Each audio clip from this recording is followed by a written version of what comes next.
Saudamos você com a graça e a paz do Senhor Jesus. Que Deus abençoe a tua vida e que hoje Ele possa te ensinar, esclarecer e literalmente abrir os olhos espirituais. A propósito, o tema de hoje tem a ver com isso. Estão os teus olhos abertos para o entendimento das profecias? É o que veremos logo a seguir. Mas antes, nós vamos aproveitando, como sempre fazemos, mas hoje de forma especial, porque é o primeiro sábado do ano, vamos relembrar quem é o autor da nossa vida, quem é o doador de todas as nossas bênçãos. Eu convido os irmãos para abrirem as Bíblias em Gênesis capítulo 14. É o tema da meditação do horário dos dízimos e ofertas antes da mensagem do sermão. Gênesis 14, a partir do versículo 18. A cena se passa após Abraão voltar vitorioso de uma batalha, na qual ele resgatou o seu sobrinho Ló e todos os moradores da cidade onde ele vivia, a cidade de Sodoma, e trouxe de volta todos os pertences dos moradores. Verso 18: E Melquisedeque, rei de Salém, trouxe pão e vinho, e este era sacerdote do Deus Altíssimo. E abençoou-o e disse: Bendito seja Abrão do Deus Altíssimo, o possuidor dos céus e da terra. E bendito seja o Deus Altíssimo, que entregou os teus inimigos nas tuas mãos, e deu-lhe o dízimo de tudo. E o rei de Sodoma disse a Abrão: Dá-me as minhas almas, e a fazenda toma para ti. Abrão, porém, disse ao rei de Sodoma: Levantei minha mão ao Senhor, o Deus Altíssimo, o possuidor dos céus e da terra, e juro que, desde um fio até a correia de um sapato, não tomarei coisa alguma de tudo que é teu, para que não digas: eu enriqueci a Abrão, salvo tão somente o que os jovens comeram, e a parte que toca aos varões que comigo foram, Anel, Escol e Manre, Aner, Escol e Manre, estes que tomem a sua parte. Aqui nós vemos que o coração de Abraão era um coração abnegado. Ele tinha arriscado a sua vida para salvar a Ló e os habitantes de Sodoma, incorreu em despesa, com certeza. Diz a Bíblia que ele trouxe 318 da sua casa para trabalharem naquela empreitada. E ao final, a primeira coisa que ele faz é, de todo o despojo de guerra, ele entrega o dízimo ao Senhor. Ele reconhece que Deus é o possuidor de todas as coisas, Deus é o doador de tudo aquilo que nós possuímos. Irmãos, sabem, nas ocasiões especiais, nós devemos nos lembrar disso e trazer também as nossas ofertas de gratidão. Estamos no início do ano, Deus nos cuidou durante todos os 365 dias anteriores. Estamos aqui vivos, em boas condições. Isto é razão para nós agradecermos ao Senhor. Nós temos o que agradecer. Razão pela qual podemos expressar esse tributo de gratidão por meio da devolução de ofertas. Deus não estipula que devamos oferecer X ou percentual Y, mas de acordo com o que Deus nos toca no coração, de acordo com o grau de agradecimento que nós temos por aquilo que Ele fez por nós, nós podemos trazer o tributo de gratidão, a oferta ao Senhor. Abraão aqui foi fiel nos dízimos e, além disso, nós vimos que o propósito dele aqui não era enriquecer a igreja, porque depois, mesmo do que sobra, ele deixa tudo com os moradores de Sodoma, não foi assim? E olha que os moradores de Sodoma não eram nada merecedores, né? Tanto que pouco tempo depois foram queimados, a Bíblia diz, né? Porque era tão ímpia a cidade que não tinha conserto mais. Então, o que Abraão fez não foi ajudar a quem ajuda, não foi ajudar a quem trabalha, ou não foi ajudar a quem merece. Ele simplesmente mostrou o que havia no seu coração. Era um coração não egoísta. Hoje tanta gente fala assim, que esse negócio de dízimo, né, para a igreja tal, mas eles falam assim querendo ficar com os 100%. né? Você vê que Abraão não ficou aí com nada. Então, olha que diferença, olha como é que nosso coração muda quando Jesus trabalha em nossos corações. Amém? Então, que nós tenhamos o coração de Abraão, o pai da fé, aquele que vai colocar os seus pés no céu em breve, e possamos nós também colocar os pés juntamente com ele. Lembrando a você que nos assiste, até para não sermos mal interpretados, eu não vivo do Evangelho, não pego um centavo das ofertas nem para os dízimos para despesa pessoal. Todo o recurso que entra no caixa do ministério é usado para os projetos de evangelismo que incluem a literatura, eu sempre mostro. Aqui nós temos alguns folhetos, quem tiver interesse pode solicitar, são gratuitos, a pessoa só paga o correio para fazer o seu evangelismo. Nós temos também material para discipulado, para estudos bíblicos. Aqui eu tenho um exemplo, é o nosso caderninho de nível 2. E existem 4 cadernos diferentes desse, com perguntas e respostas, para guiar a pessoa no conhecimento dos temas bíblicos essenciais para o nosso tempo. E também estamos em projeto de construção da igreja sede, não é nenhum templo faraônico, é um templo simples, com capacidade para 100 pessoas, mais algumas salas para transmissão adequada de vídeo e atendimento das crianças também. E estamos também custeando o trabalho de obreiros missionários. Tivemos a alegria de saber que, nesta próxima semana, um missionário do ministério será enviado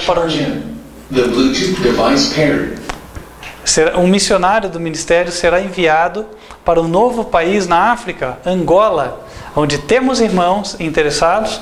O antigo colaborador que estava ali a cargo do grupo faleceu, então está sendo enviado um novo missionário para aquele país.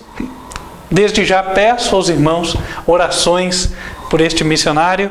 Ele tem já mais de 60 anos, então é uma pessoa que você vê que realmente está se dedicando à obra do Senhor. Que Deus possa ser com ele e dar a ele força para fazer o que é necessário. Amém? E irmãos, nós que estamos aqui, vamos nos colocar em pé, vamos estar louvando a Deus. Enquanto estivermos louvando, aqueles que se prepararam poderão fazer a sua devolução.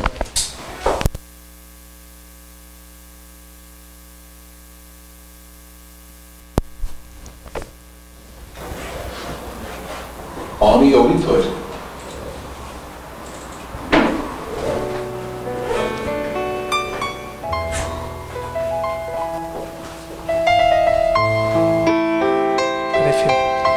Filha,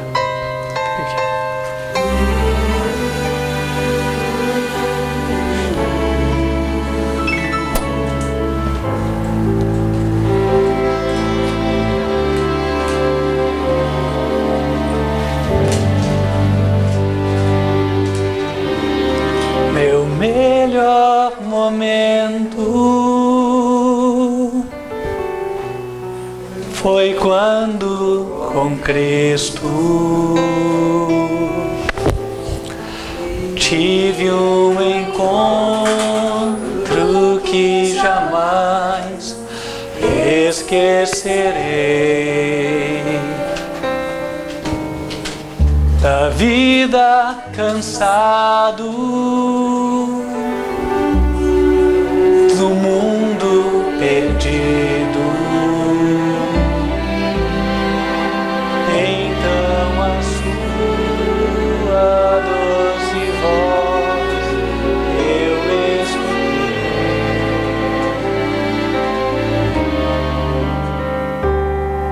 Com tanto amor me chamou, amor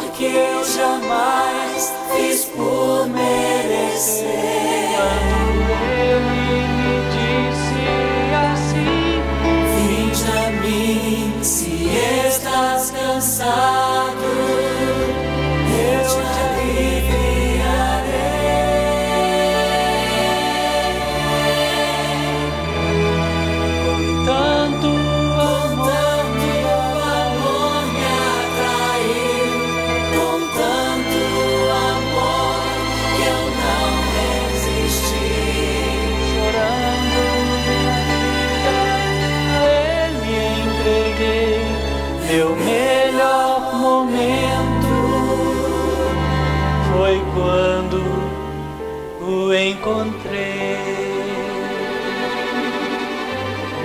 Meu melhor momento. Vamos nos colocar de joelhos e falar com Deus.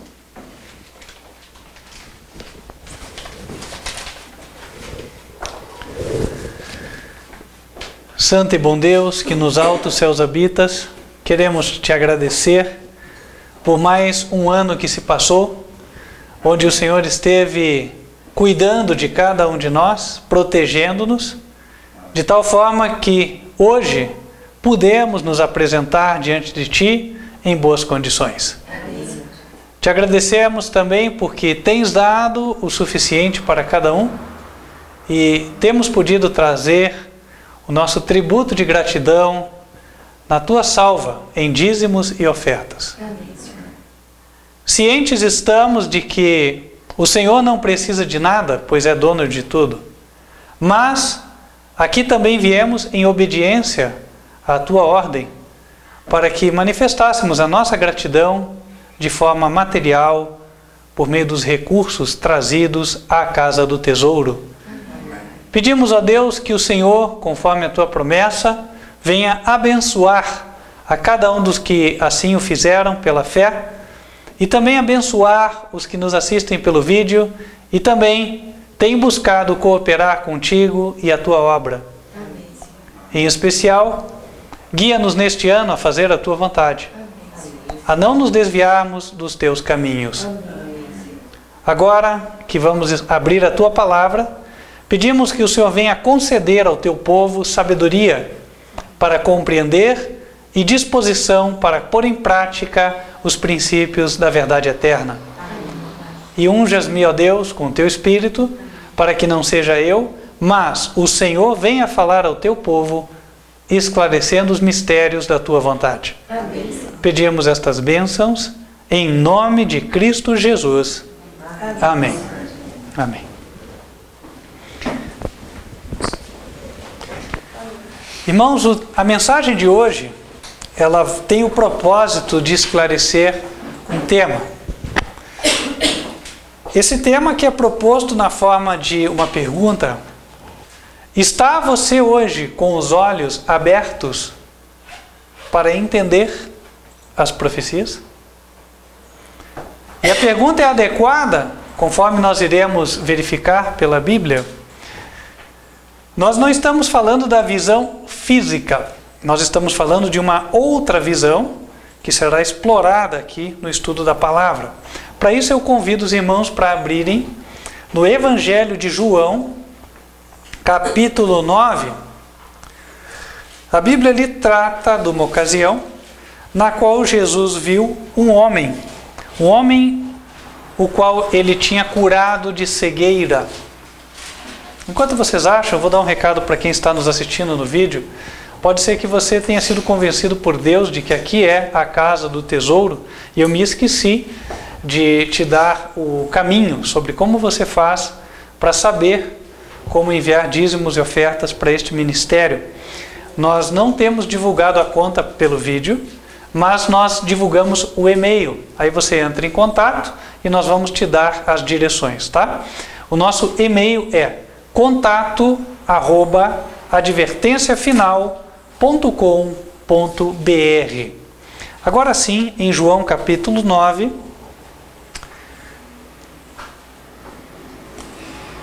no versículo 39,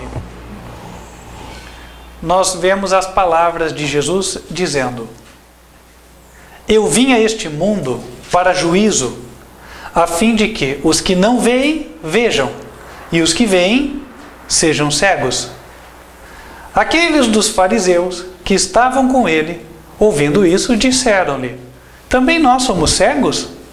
Disse-lhes Jesus: se fosseis cegos, não teríeis pecado. Mas, como agora dizeis, vemos, por isso o vosso pecado permanece. Parece um trocadilho, mas fica evidente que não se trata de visão física aqui, porque quando Jesus disse: olha, eu vim para que os que não veem vejam, e os que veem sejam cegos, ninguém ia entender que Jesus ia ferir pessoas de cegueira. Pelo contrário, até ali Jesus apenas tinha curado os cegos. E ali estava diante deles um cego que havia sido curado por Jesus.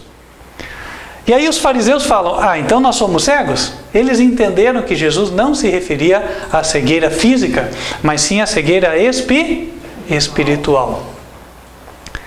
E aí Jesus disse, olha, se vocês fossem cegos, não teriam pecado.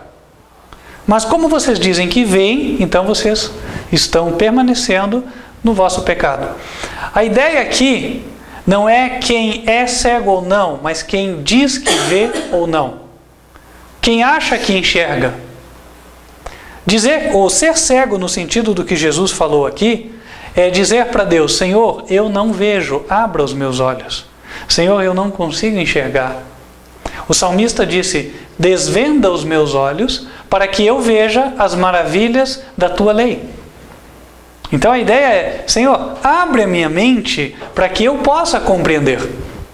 Para que eu possa entender os mistérios da palavra, os mistérios da revelação de Deus, da sua vontade. E Jesus disse que os fariseus não viam. E por que eles não viam? Tanto que os fariseus acharam, Poxa, mas nós somos cegos?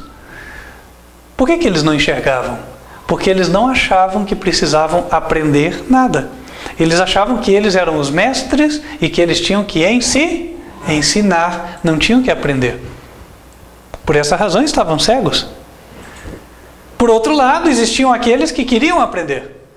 Aquele que era cego e foi curado das suas vistas físicas, ele creu no Senhor Jesus.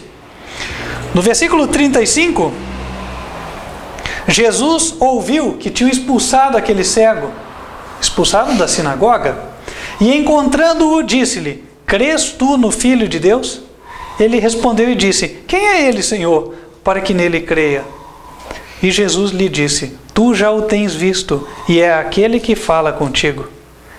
Ele disse, creio, Senhor, e o adorou na hora. Fantástico, né? Quer dizer, ele era cego de nascença. De repente ele foi curado. E ele não conhecia o Filho de Deus.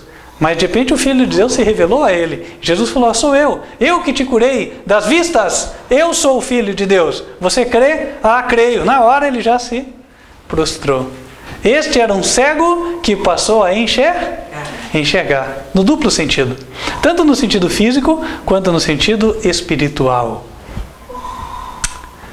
Agora é interessante, Outro dia até acessando ali o canal, eu vi um comentário, e não é único, muitos fazem esse tipo de comentário, Olha, por que você fica querendo aí entrar nesses detalhes complicados de profecia? Fica no arroz e feijão, que é muito melhor, em termos de Bíblia, Não pega nada que é complexo, Apocalipse, ninguém entende, faz essas coisas, ainda vai errar. Ora, sabe que entender estes detalhes da Bíblia tem a ver com estar com os olhos abertos ou não. E nós vamos explorar um pouco isso por meio da palavra. Primeiro nós vamos enxergar a situação de quem está, ou de quem teve, naquele momento, os olhos abertos. Abram a Bíblia em Números, capítulo 24. Números 24.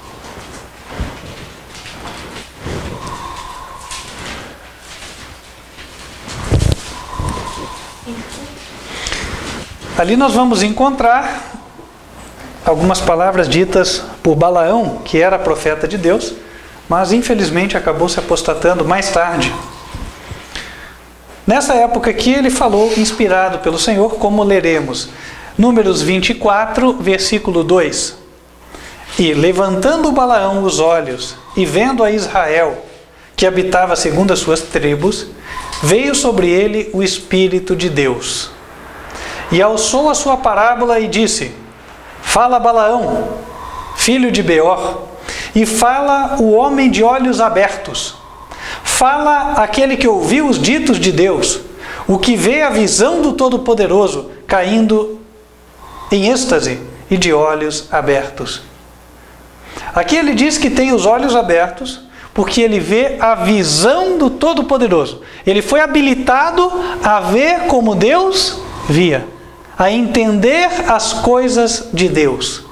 E o que é que ele diz? Versículo 14. Agora, pois, eis que me vou ao meu povo. Vem, avisar-te-ei do que este povo fará ao teu povo nos últimos dias. Então alçou a sua parábola e disse: fala Balaão, filho de Beor, e fala o homem de olhos abertos. Fala aquele que ouviu os ditos de Deus, e o que sabe a ciência do Altíssimo, o que viu a visão do Todo-Poderoso, caído em êxtase e de olhos abertos. Interessante, ele foi habilitado a entender as profecias. E aí ele diz, olha, quais foram as expressões que ele usou para dizer que ele entendia as profecias? Ele viu ou teve a visão de Deus, do Todo-Poderoso, ele viu como Deus via, ele sabia a ciência do Altíssimo, sabia o conhecimento de Deus. E aí no verso 17, ele proclama uma profecia a respeito de Jesus. Vê-lo-ei, mas não agora. Contemplá-lo-ei, mas não de perto. Uma estrela procederá de Jacó, e um cetro subirá de Israel, que ferirá os termos dos moabitas e destruirá todos os filhos do tumulto. Essa profecia, ela teve um cumprimento parcial quando Jesus veio pela primeira vez, mas terá um cumprimento total quando Jesus finalmente destruir os filhos do tumulto, que é quando ele vier pela segunda vez à terra e a destruir os ímpios. E como foi acertada a profecia de Balaão? Porque ele diz, eu vê-lo-ei, eu contemplá-lo-ei, mas não de perto. E de fato, Balaão não vai contemplar Jesus de perto, porque finalmente ele se perdeu. Mais tarde ele se apostatou, diz a Bíblia. Quem tiver interesse pode pesquisar. É dito que ele, está no livro de Judas, que ele inspirou, ou melhor, aconselhou o rei de Moabe a mandar as prostitutas lá para o acampamento de Israel, para que o povo se envolvesse com as mulheres ímpias e perdesse a proteção de Deus. E por conta disso, 14.000 israelitas foram mortos. Então, mais tarde, Deus mandou com que o exército de Israel vingasse, aquele evento. E naquela vingança, Balaão morreu. Então, perdeu-se a sua alma, ou seja, Balaão está perdido, e quando ele ressuscitar, vai ressuscitar junto com os ímpios para receber a sua sentença. Por isso que ele, aqui em visão, ele disse, vê-lo-ei, mas não de perto. Que pena, né? Ele que foi profeta de Deus poderia ter tido um outro destino, mas escolheu errado. Voltando ao tema, nós vemos que ele teve os olhos abertos e ele entendeu as profecias. Agora, ocorre que muitas pessoas hoje, quando veem as explicações das profecias, elas não entendem e às vezes falam mal do que não entendem. Não é assim? Ah, não, esse negócio de ficar especulando aí sobre o futuro não tem nada a ver, né? Isso aí quem entende é só Deus. O dia e a hora ninguém sabe. E tantas outras coisas. Agora, uma coisa que eu tenho notado, mas antes de falar o que eu tenho notado, é uma observação que eu tenho feito ao longo de anos, ou melhor, que eu tenho visto ao longo de anos, e eu vou fazer uma colocação daqui a pouco. Antes da colocação, quero convidar os irmãos para abrirem as Bíblias em Isaías, capítulo 44. Isaías 44. Por quê? Porque ali, em contraste com a Balaão, que estava com os olhos abertos, a Bíblia fala de pessoas que têm os olhos fechados. E mostra uma das razões pelas quais elas têm os olhos fechados.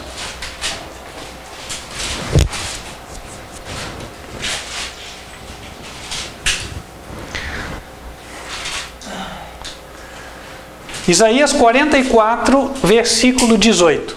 Leiam lá comigo, por favor. Nada sabem, nada entendem. porque se lhes untaram os olhos, para que não vejam, e o coração, para que não entendam. Tem uma classe de pessoas que não vê e não entende, segundo o que Deus enxerga. Quem é essa classe de pessoas? Nós vamos descobrir lendo o contexto. Versículo 13. O carpinteiro estende a régua e emprega a almagra, é uma ferramenta, e aplaina com o cepilho, e marca com o compasso, e faz o seu Deus à semelhança de um homem, segundo a forma de um homem, para ficar em casa. Tomou para si cedros, ou toma um cipreste, ou um carvalho, e esforça-se contra as árvores do bosque. Planta um olmeiro, e a chuva o faz crescer. Então servirão ao homem para queimar. Com isso se aquenta e coze o pão. Também faz um Deus e se prostra diante dele.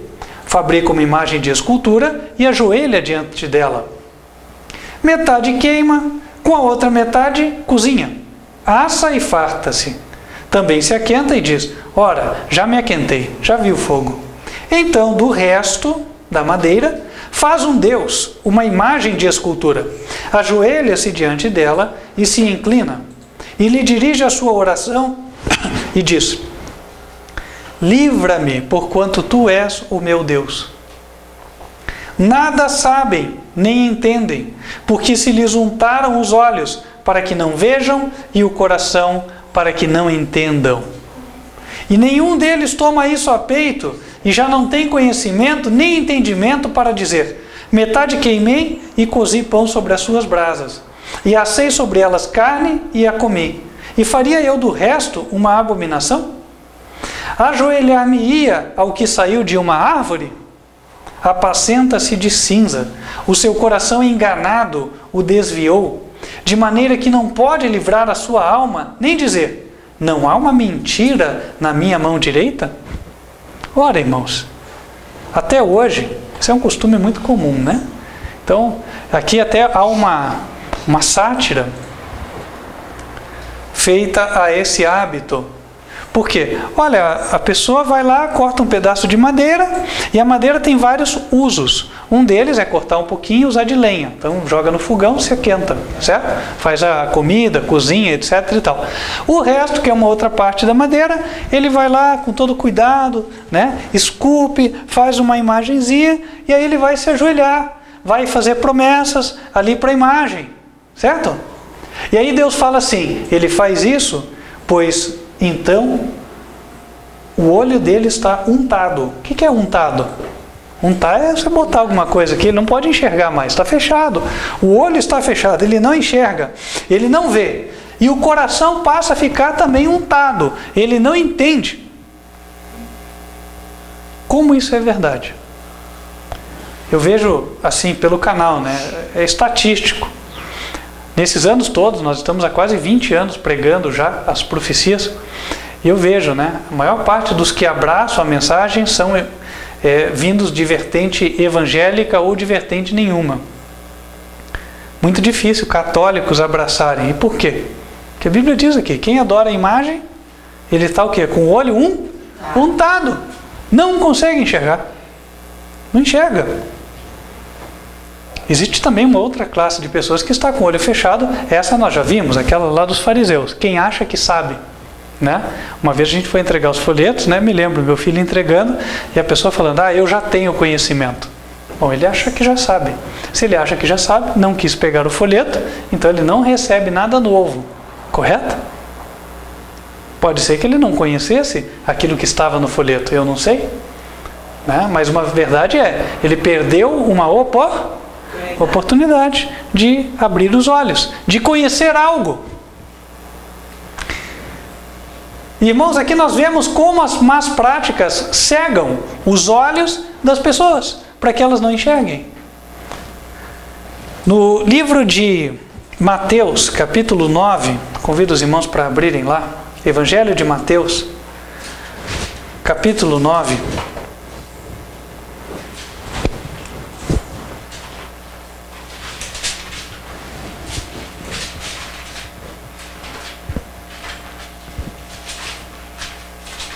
Perdão, capítulo 13. 13.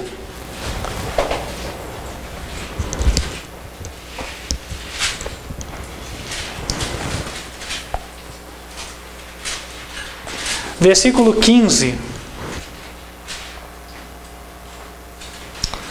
Olha o que Jesus falou a respeito de uma classe que não enxergava.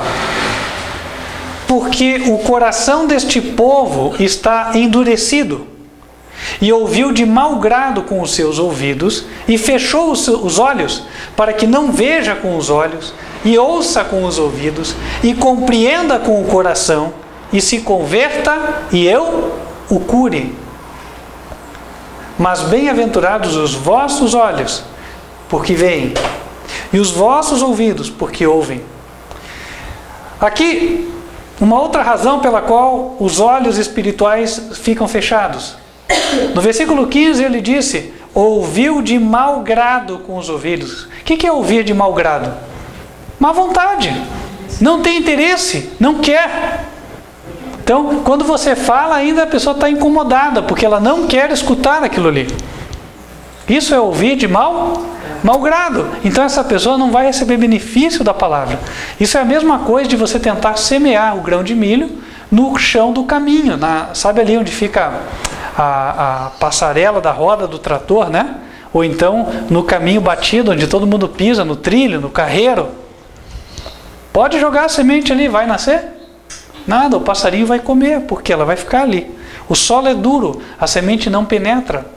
Então, mesmo que chova em cima da semente, logo que vier o sol, toda aquela umidade da semente vai sair e a semente vai continuar seca. É o que acontece espiritualmente falando. Espiritualmente, se a pessoa não tem boa vontade de escutar, Deus não vai forçar a consciência. E aí também ela entra na classe daqueles que não enxergam. Agora, irmãos, Deus tem revelações para os últimos dias? Claro que tem. Um exemplo, abram lá em Daniel capítulo 10.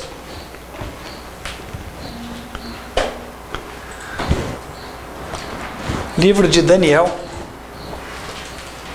capítulo 10.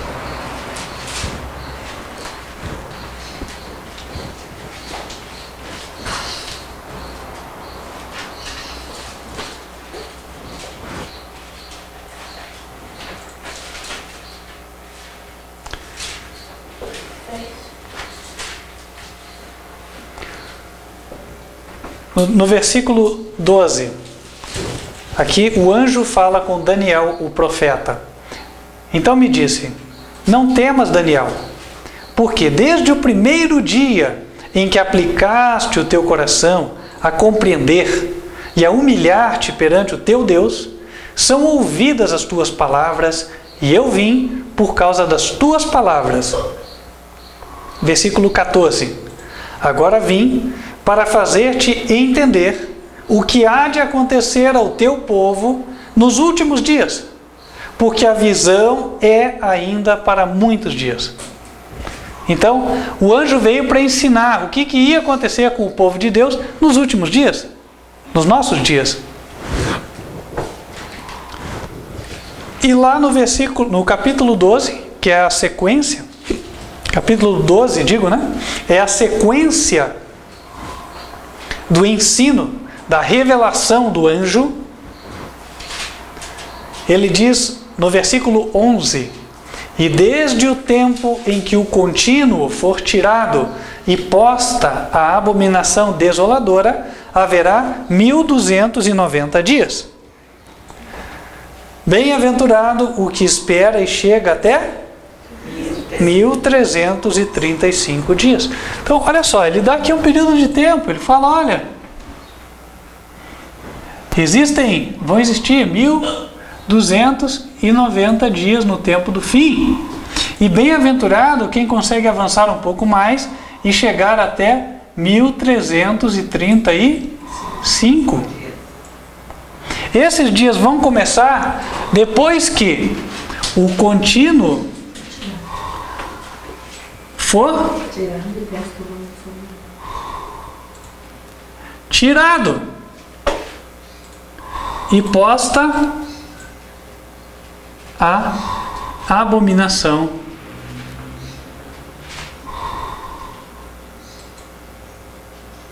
desoladora.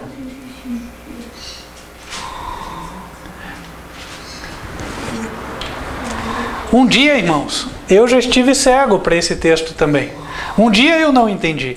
Um dia alguém me disse assim: você gosta de profecias? Eu falei sim. Ele falou: então me explica o que está aqui. E eu fui ler.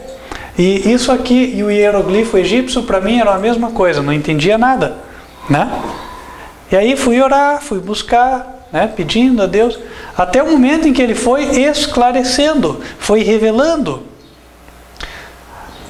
Agora, no próprio capítulo 12, ele fala qual é a classe de pessoas que vai compreender a revelação. Versículo 10, ou 9 e 10, ele disse: vai, Daniel, porque estas palavras estão fechadas e seladas até ao tempo do fim. Muitos serão purificados e embranquecidos e provados, mas os ímpios procederão impiamente, e nenhum dos ímpios entenderá, mas os sábios entenderão. Uma classe não ia entender, a outra classe entenderia. Os ímpios não iam compreender, mas os sábios iam compreender. E nós já vimos por outras passagens que aqueles que estivessem com os olhos vendados não iam enxergar, enquanto que os que estivessem com os olhos abertos iam enxergar, iam compreender. Quem são os sábios que vão entender a profecia? Abram em Deuteronômio, capítulo 4, versículos 5 e 6.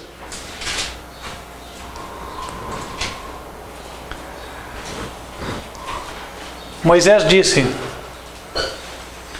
vedes aqui, vos tenho ensinado estatutos e juízos. Esperar todos acharem, né? Deuteronômio capítulo 4, versículos 5 e 6.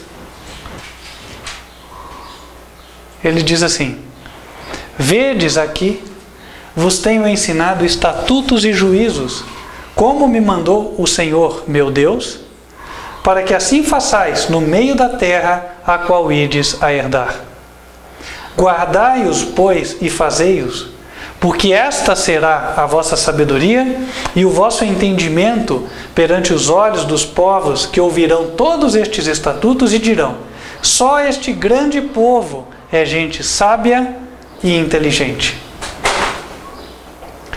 Aqui ele fala dos mandamentos do Senhor, que foram pormenorizados na forma de estatutos e juízos. Quer dizer, foram explicados, né, bem esmiuçadinhos, assim, no detalhe, por esses estatutos e juízos de Moisés. Aqui você vê que tem uma grande classe que já fica excluída. Por quê? Sábios são os que obedecem os mandamentos. Mas há uma grande classe de cristãos que afirma e bate o pé, dizendo que os mandamentos foram cravados na cruz. Ninguém precisa guardar mandamento hoje, correto? Se é assim, eles não estão inclusos na classe de sábios. E não estando inclusos na classe de sábios, conseguirão compreender? Não, porque a Bíblia diz que só os sábios compreenderiam, os outros não.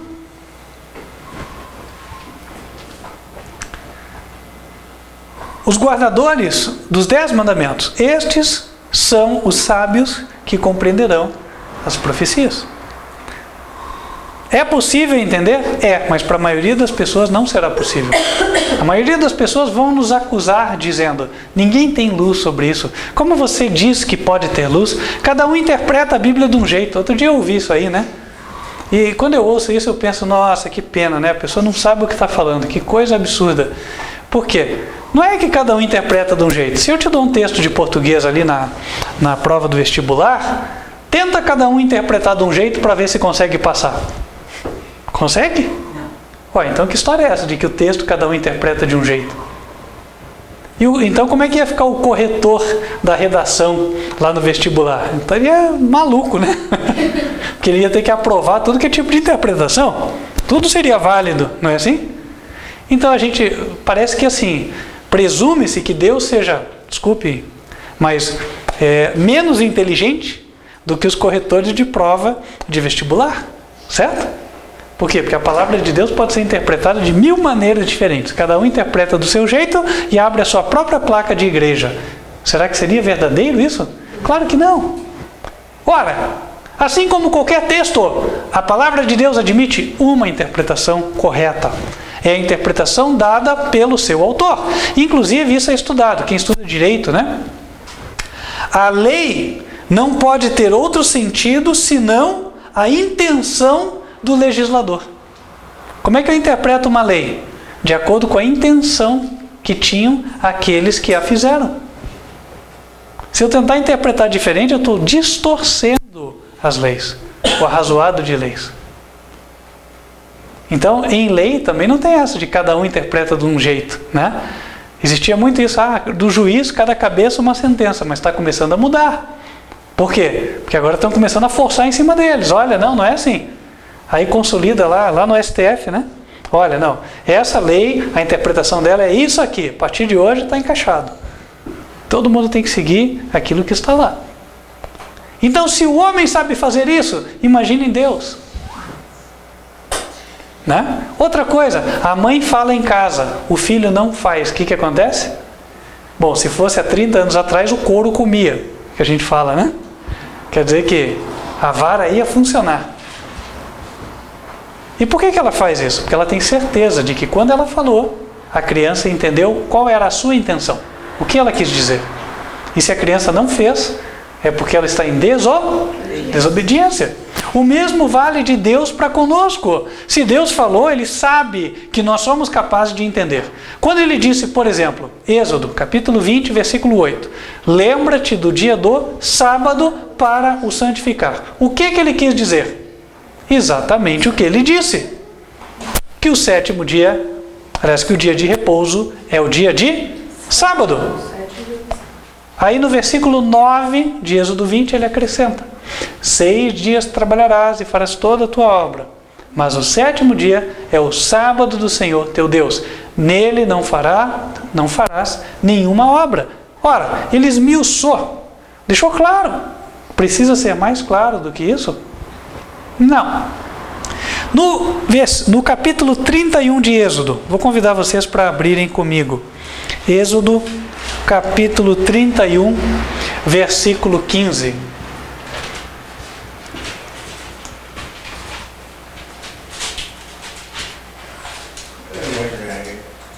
Êxodo 31, versículo 15.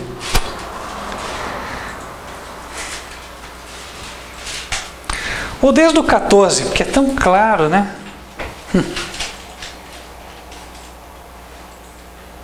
Ou até do 13, enfim. Aqui tudo que você lê, do 13 até o 18, vai dar o mesmo recado.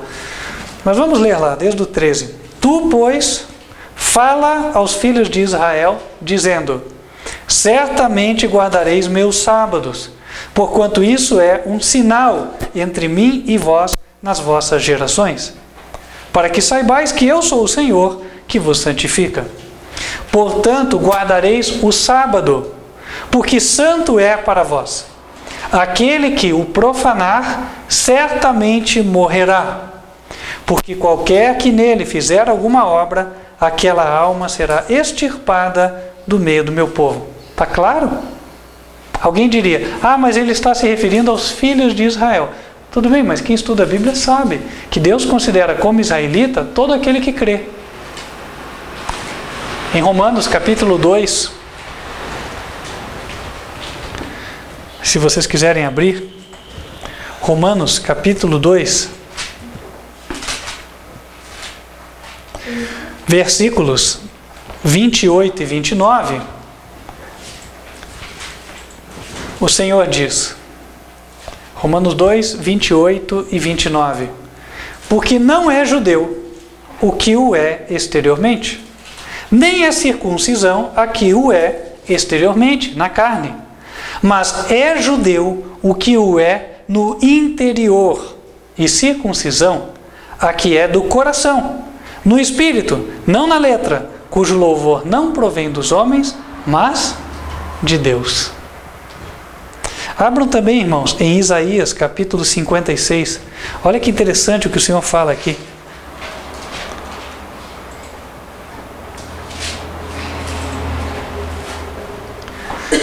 Isaías 56, versículo 6, falando dos não israelitas, dos não judeus. Atenção você que não tem ascendência judaica, você que não é judeu. Isaías 56, versículo 6. E aos filhos dos estrangeiros, disse o Senhor, que se chegarem ao Senhor, para o servirem e para amarem o nome do Senhor, sendo deste modo servos seus. Todos os que guardarem o sábado, não o profanando, os que abraçarem o meu concerto, também os levarei ao meu santo monte e os festejarei na minha casa de oração. Estão vendo? Todos aqueles que não são israelitas, que se aproximam do Senhor, que guardam o sábado, são servos seus. Deus os levará ao monte Sião, ao seu santo monte, estarão com ele, terão a vida eterna. Ora, irmãos, mais claro do que a água limpa, mais claro do que o cristal, do que o copo transparente de vidro, não é assim? Então, irmãos, voltando lá, hoje nós vamos decifrar só essa partezinha aqui, ó. O meu objetivo era falar um pouco de Daniel capítulo 11, nós ainda vamos falar desse capítulo, mas não hoje, para não ficar muito longa a explanação. Abram lá em Êxodo, capítulo 31, onde nós estávamos. Êxodo 31.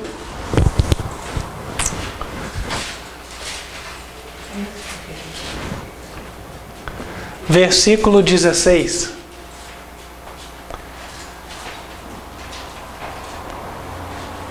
Guardarão, pois, o sábado, os filhos de Israel, celebrando os sábados nas suas gerações por concerto perpétuo. Concerto perpétuo. Interessante, lá em Isaías 56, que a gente acabou de ler, o Senhor disse, olha, o estrangeiro que guarda o sábado abraça o meu concerto. Aqui diz que o concerto é eterno, que o sábado é perpétuo, o sábado é eterno. Ora, e aí a gente tem base para poder entender o texto de Daniel. Dei uma olhadinha aqui no quadro, lembrem que a gente tinha escrito, né? Está aqui.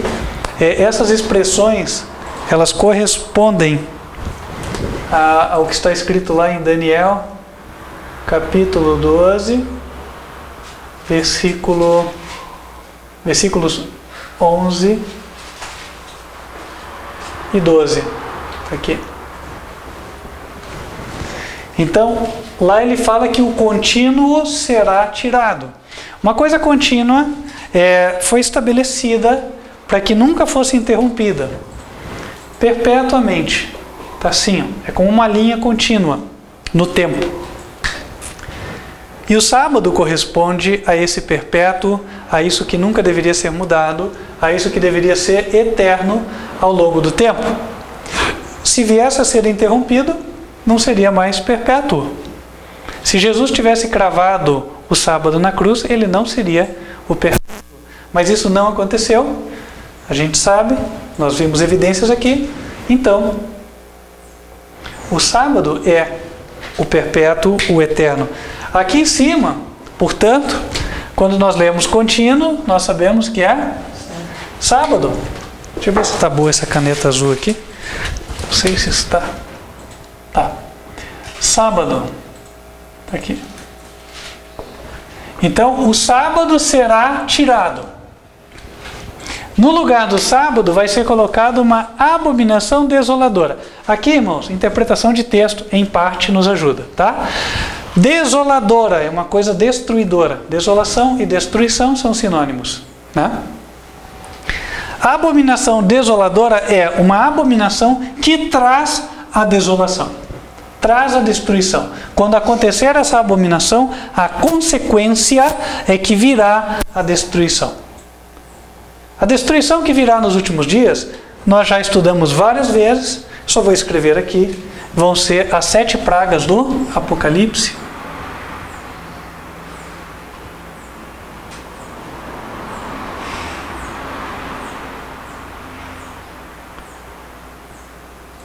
Está aqui. Isso, para quem tiver interesse, é o capítulo 16. Está lá.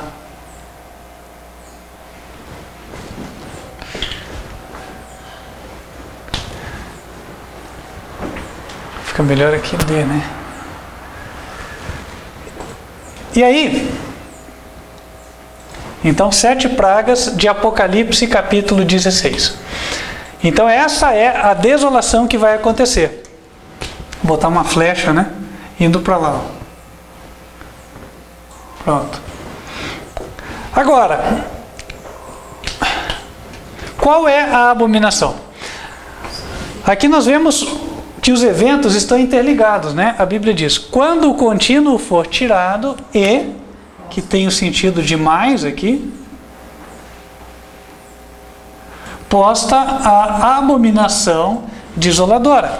O sábado é tirado e em lugar dele tem que ser colocado uma abominação. Ora, o sábado é um dia. Então o que pode ser colocado no lugar do sábado é algo de mesma natureza. É um dia. Certo? Quando você faz troca, né? Se eu vou trocar, por exemplo, dinheiro na casa de câmbio, eu troco dinheiro, não é dinheiro por galinha, né? É dinheiro por dinheiro. Dinheiro por galinha eu troco na loja, onde vende galinha, certo? Então, a troca, nesse caso, é dia por dia. Saiu um dia, tem que entrar outro. E esse dia é considerado por Deus como sendo uma abominação.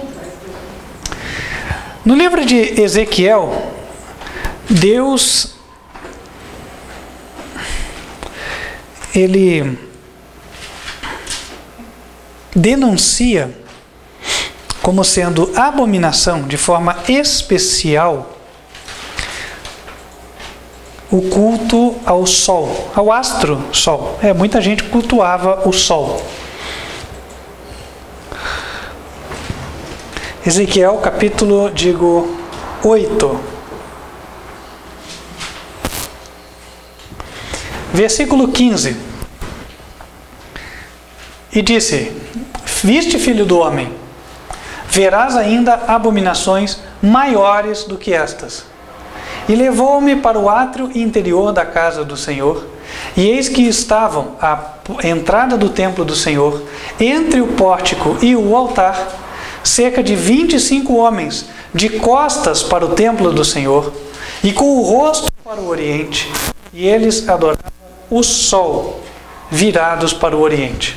Então me disse: viste, filho do homem, há coisa mais leviana para a casa de Judá do que essas abominações que fazem aqui? Então fica evidente que para Deus, né, o culto ao sol é uma abominação. Mas há um dia que sempre foi, desde a época de Nimrod, desde a época da Torre de Babel. Esse dia sempre foi consagrado à adoração ao sol. É o dia de domingo, o primeiro dia da semana. Não é difícil de entender. Por quê? Até nos diferentes idiomas isso transparece. Por exemplo, em inglês, Sunday.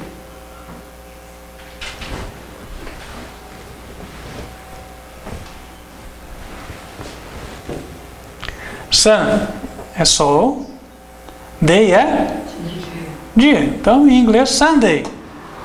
Sol, dia, quer dizer, dia do sol. Em alemão também é parecido. Talvez eu erre aqui em como se escreve. Eu não falo alemão, mas já pesquisei essa palavra. Sonntag, né? Tem o mesmo sentido. Sol, dia. Dia do sol. Também nós temos em português e espanhol, porque é a mesma palavra, domingo. Domingo vem do latim, que é dominus, e significa dia do Senhor Deus,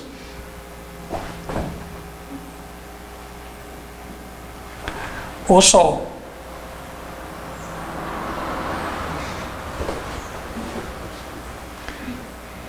E Dominus dá origem há várias traduções, né? Por exemplo, em português e espanhol é domingo, mas em italiano é domenica. Todas as línguas latinas, ou em francês que é dimanche.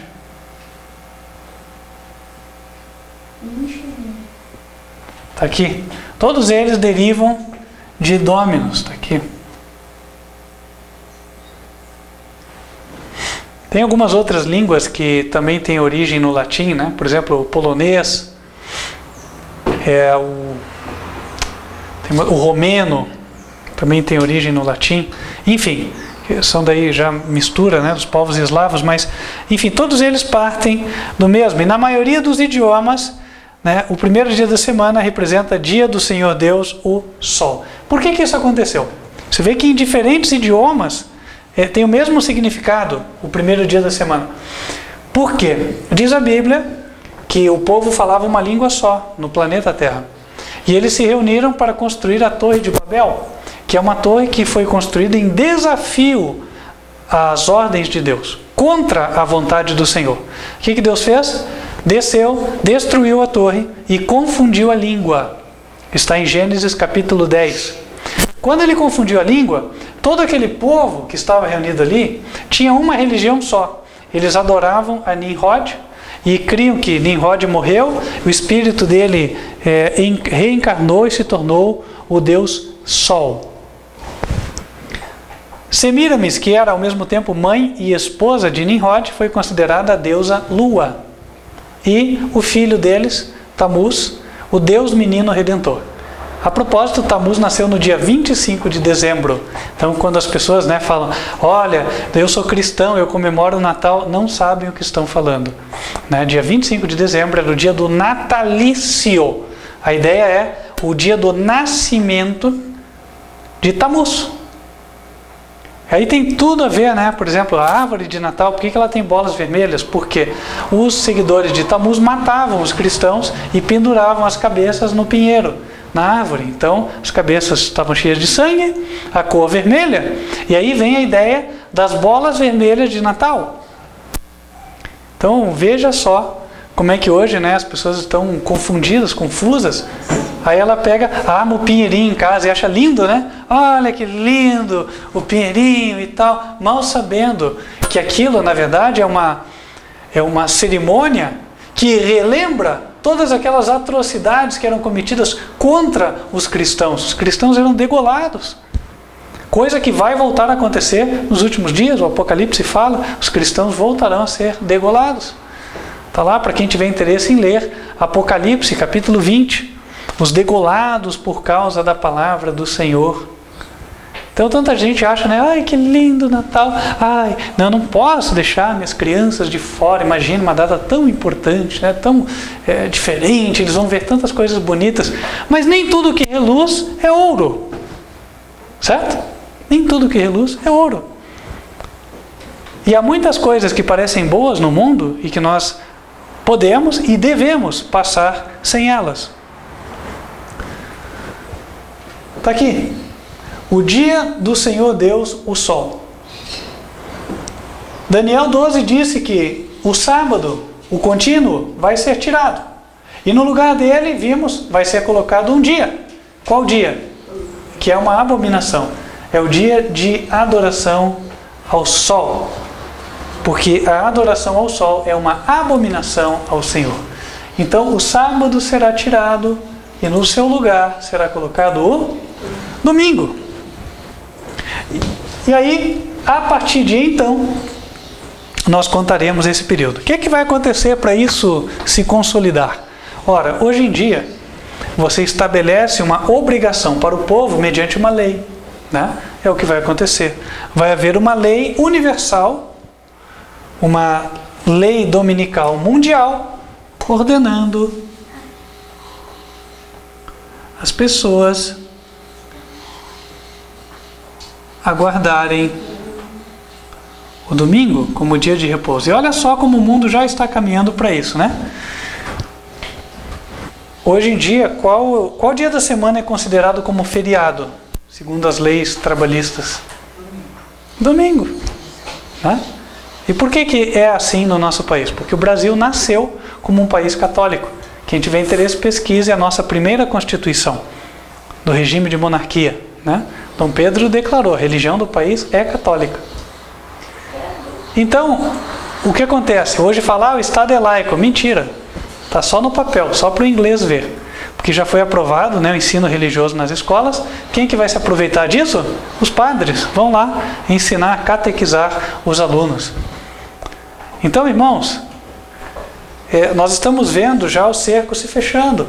O comércio, boa parte do comércio, não é autorizada a abrir aos domingos.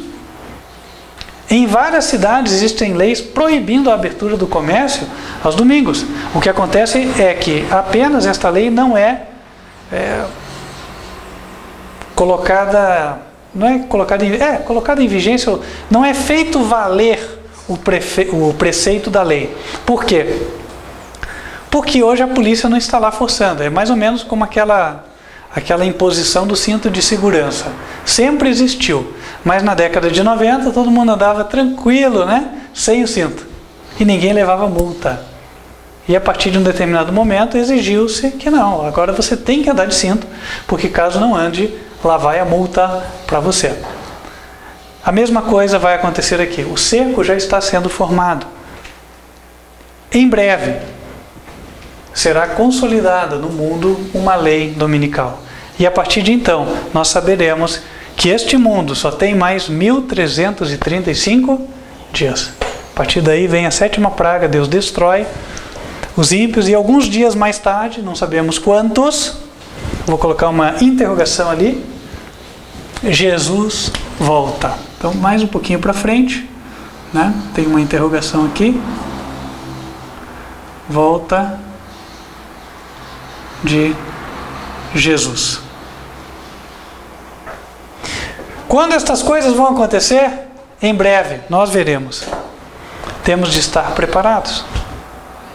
Quem tem olhos para ver, que enxergue. Quem tem ouvidos para ouvir, que entenda.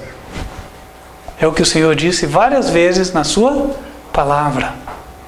Quem tem ouvidos para ouvir, que ouça.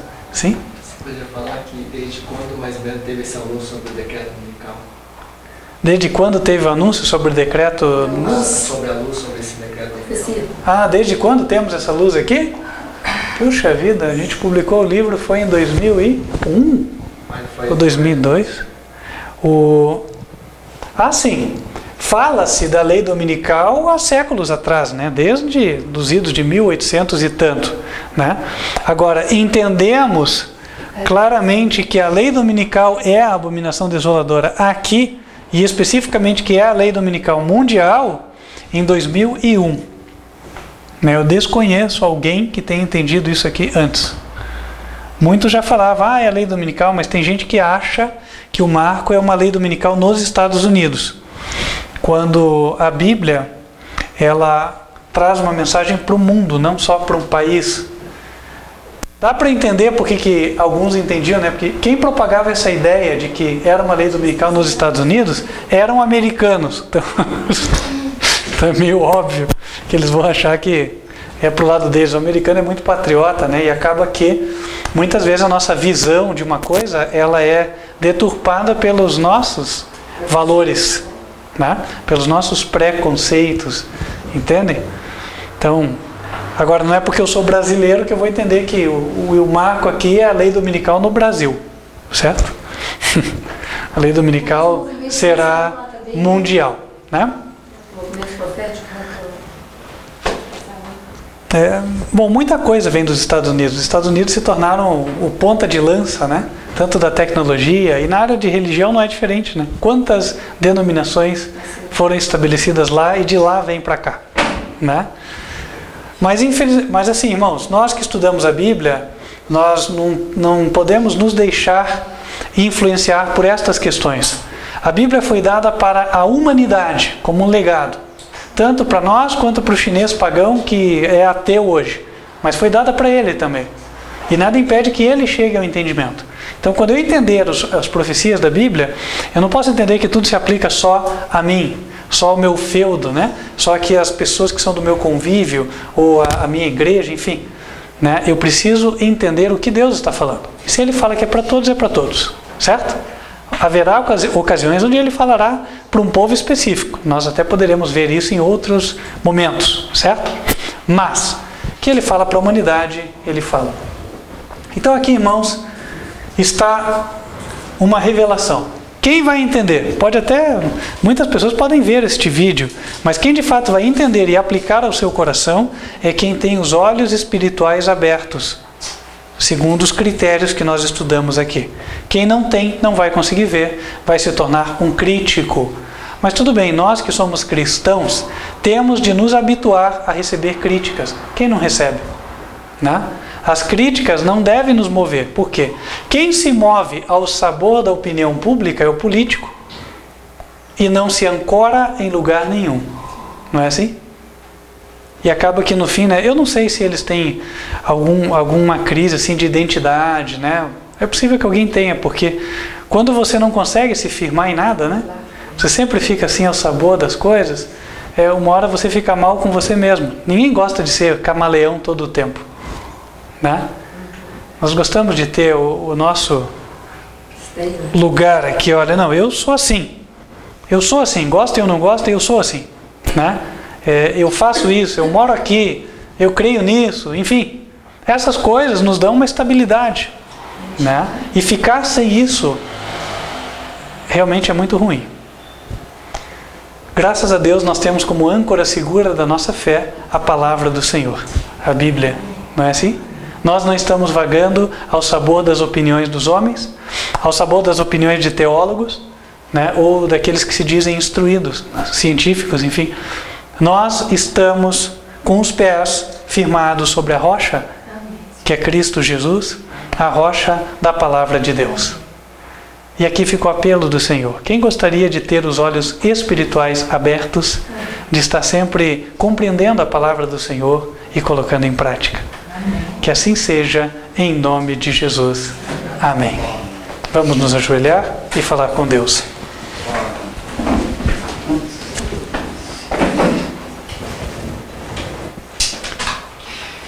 Senhor, nosso Deus, nós queremos te agradecer porque aplicaste colírio espiritual aos nossos olhos, a fim de que pudéssemos enxergar as maravilhas da tua revelação, um pouco do oceano que é a tua grande sabedoria. Nós pedimos a Deus que possa permitir com que cada vez mergulhemos mais fundo no conhecimento da tua vontade, nos mistérios da tua providência. E que possamos, Senhor, como fruto deste conhecimento, sermos pessoas novas, pessoas mais semelhantes a ti, ao Senhor Jesus, mais preparadas para a vida eterna. Pedimos a Deus que estenda esta bênção àqueles que nos assistem pelo vídeo. E faça, Senhor, com que esta mensagem chegue a tantas pessoas quanto necessário, a fim de que olhos sejam abertos e decisões sejam tomadas ao lado de Jesus. Agradecemos por esta ocasião de estudo, pedimos que continue nos guiando no teu caminho e cada vez mais nos aproxime de ti. Pedimos a Deus estas bênçãos em nome de Cristo Jesus. Amém. Convido você para que possa continuar nos acompanhando, lembrando que você nos assiste pelo canal youtube.com/TV Advertência Final. As transmissões são disponibilizadas aos sábados em 2 horários, 15 para as 10 da manhã, mensagem da Escola Bíblica das Crianças, e 11 horas da manhã, a pregação, a mensagem do culto.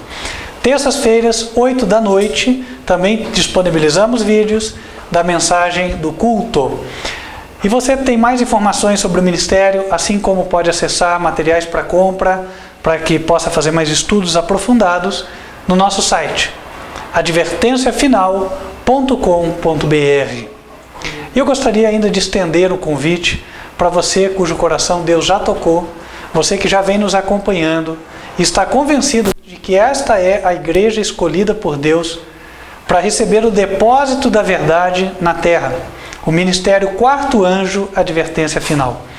Se é o teu desejo fazer parte deste povo, entre em contato conosco. Tome nota do nosso e-mail: contato@advertenciafinal.com.br. Vai ser uma alegria para nós podermos te auxiliar nesta caminhada. Entre em contato. Feche os teus olhos, quero invocar as bênçãos do Senhor sobre a tua vida antes de encerrarmos esta transmissão. Que o Senhor te abençoe e te guarde. Que o Senhor faça resplandecer o seu rosto sobre ti e de ti tenha misericórdia. Que o Senhor levante sobre ti o seu rosto e te dê a paz. Amém. Que Deus te abençoe. Espero estarmos juntos nas próximas oportunidades. Até lá.